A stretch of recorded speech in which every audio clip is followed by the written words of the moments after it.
Y'all already know. The only killer with her own tier. The only pick when people took the comp scene seriously. The yelling napkin. The angry paper towel herself. Sally lived a normal life with her husband and children. Until one fateful day when the man who came home to her was not her husband, but his boss, to let her know that her husband had died in a horrible logging accident. Because old school safety precautions began and ended with, "Don't be a pussy." As a commercial HVAC tech, I can verify this. Grief-stricken and desperate, Sally got a job as a nurse at the local sanitarium, Croton Sprint Asylum. It was here that shit really went south. 2 decades passed while she witnessed the worst cases of torture and abuse by the staff, while she herself suffered abuse at the hands of the patients. One in particular really got to her. "Not nurse, here's my princess." Known as the Broken Woman, she would convince Sally that dead people are a lot less annoying. So one morning when staff arrived, they found all of the patients dead and Sally rocking in a corner. As she was transported to the hospital, the ambulance mysteriously flipped, and Sally was nowhere to be found. Known as the nurse, she was brought to us in the first DLC, and she puts the dead in Dead by Daylight.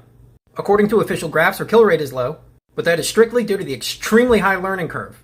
At high ranks, she does not fail. The only killer that can consistently murk Discord death squads.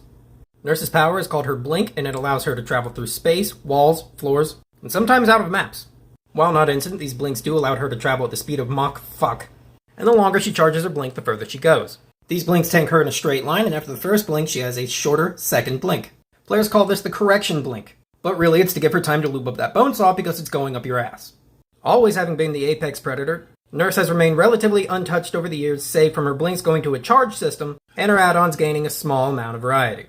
Her little floaty legs have caused more disconnects than the shitty servers have. The one and only counter to Nurse is stealth and gen rushing, because a talented nurse will provide unhealth care at a disrespectful rate. She's the only other killer in the game that can be light burned. And please understand, if you're out here light burning killers, it's not going to bring your dad back. After enough fanfics, it is actually canon that the Wraith and Nurse are in a relationship. Nurse mains do not check lockers, having been stuffed into too many in high school. They're the victims of more abuse than the bathrooms at Crystals. They are the kind of people that'll load into the PTB and still play Nurse. And no, they're not having fun, but they're winning, and that counts for something, right? It's close enough as far as they're concerned. Most nurses will not vault windows in-game because of how ridiculous she looks. In conclusion, the devs can say whatever they want about Nurse on their silly little graphs. The community will always put her at the top of every tier list. I did not make this list. Please do not come after me. If you enjoy these and would like to support me, come hang out at twitch.tv/rustandsalt, 8:30 p.m. EST, pretty much every day of the week. Killer mains for life.